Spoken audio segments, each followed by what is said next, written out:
What is up, everybody? How's it going? And welcome back. So I did get the new radio chassis from buy2aradios.com on the replacement. So I sent my chassis in, which is the radio body, because it had pin fitment issues. If you guys watched the previous video, you guys will know what I'm talking about.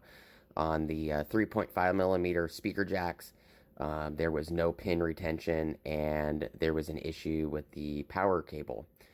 So I showed that I could wiggle the grommet that goes into the chassis or the radio body for the power and ground. And whether it was this way or it was this way, it didn't matter which way. It would turn the faceplate on and off, or the actual radio screen on and off constantly. So we're going to take it out the box. We're going to go install it. We're going to check it and everything. So give me a second and I'll rip it open. Alright, so this one's in another box. I'm not really sure why. It should be just the chassis, but let's find out what this is. Oh, okay, so I was only supposed to get the chassis. I ended up getting an entire radio. That's interesting. I was told only to send back the chassis and to keep the faceplate and the mic and everything, and I ended up getting a whole new kit. That's kind of interesting. Just to show you guys. Alright guys, so we're out at the truck just to show you guys. Here's the radio that I got in with the new faceplate, as you can see. There's my old faceplate and my mic right here. So I'm a little shocked to see an entirely new kit with mounting brackets and everything, even the fuses and hardware, and the power wire and everything. That's a little shocking to see, because all I sent in was the radio body itself. I didn't send anything in other than this radio body. As you can see, this radio has a faceplate, so does that one. I'm not going to complain. It even came with a new manual and everything, but I was just expecting a radio body or a chassis. That's what I call this right here, is the chassis. It's the radio body, but yeah, I wasn't expecting that. I appreciate Buy2A Radio sending out an entire kit, even though it was just the body that needed to be replaced. But I want to say thank you to Anthony over there at Buy2A Radios, and to Tyler, or Tanner, I mean, for helping me out. We're going to test this out. We're going to take this back inside. We're going to test it out to make sure that the pin fitment's good. And then I'll come out here and install everything, because I got to reprogram this and everything too. So here is the new radio. I just took it out of the plastic wrap. So we're going to take this little screw out to expose the two ports. And then I'll bring you guys back to show you guys. I'm going to test a couple 3.5 millimeter accessories with it. There we go. So we got the port off. It's just a single screw, and it's a little rubber grommet with some little nipples on it.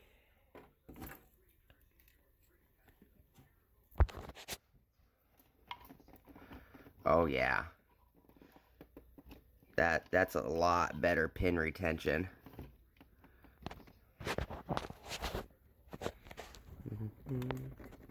Yep, it clicks in, so that's great to see. So that issue is fixed. We're gonna have to take this plug out there and just plug this in and make sure that wiggling these wires doesn't cause any issues. But that's good to see. If I can also try one of these right here as well.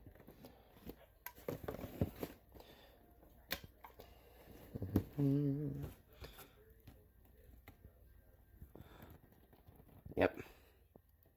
It don't matter which plug it is. Good retention. So I'm gonna bring you guys outside, and we're gonna test the this strain relief right here, and it should be good to go. All right, so we're out here. I have this faceplate on. This one's not programmed.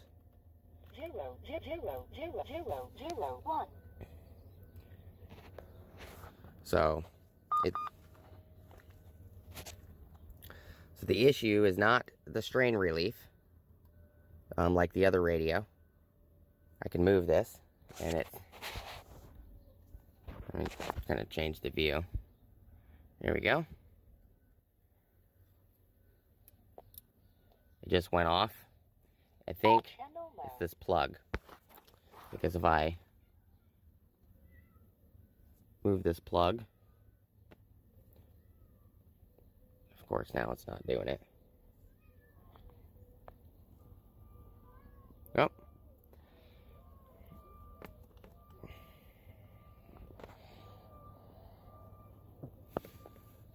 Oh, it just went off and just restarted.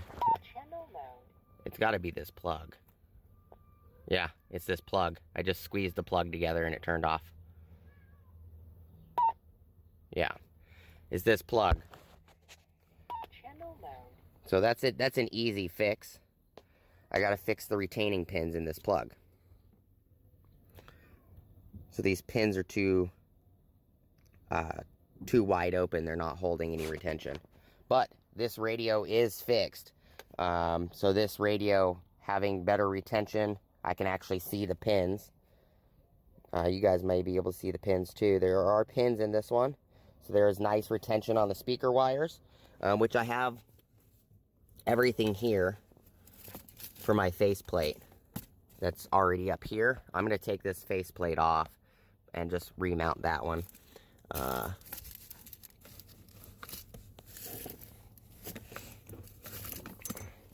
So here's the faceplate wire, and then the speaker wire, and the antenna. Alright, so I got the pin retention fixed. Now this plug is nice and tight. It's not moving. No issues. I can tweak this back and forth. So it was just, this plug was loose, and the other radio, this strain relief, the connection was bad. So there was two problems originally. So this original harness had an issue. It was this one that I wired into the truck that came with the original radio. The strain relief on this one is not causing the cutout at all. So there was a loose connection on these pins, and I'll show you guys what. You may see my straight little pick there. All I did was go in here, and I pushed these two rounded corners down on each pin, just so that way it fit tighter. So when the male pin slides into this female half, it is nice and tightly retained. That's all I did to fix that. So now I know that there was two issues. There was an issue with this plug because the pins were too loose, and there was an issue with the strain relief on the other radio. So this one has a nice stiff strain relief, and the 3.5 millimeter jacks on the other radio, you could literally plug a cable into it and do this, like lightly, and the cable would fall out. These have a really nice tight pin retention. So that's another plus. I could show you guys this one.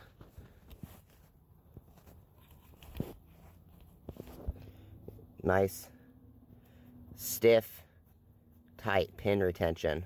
See, I pulled on it pretty hard and it barely slid out. So that's good to see. I don't have to worry about that. So now all I got to do is just program this radio, stick it back in the truck, and I'm good to go. I'll give you guys another update.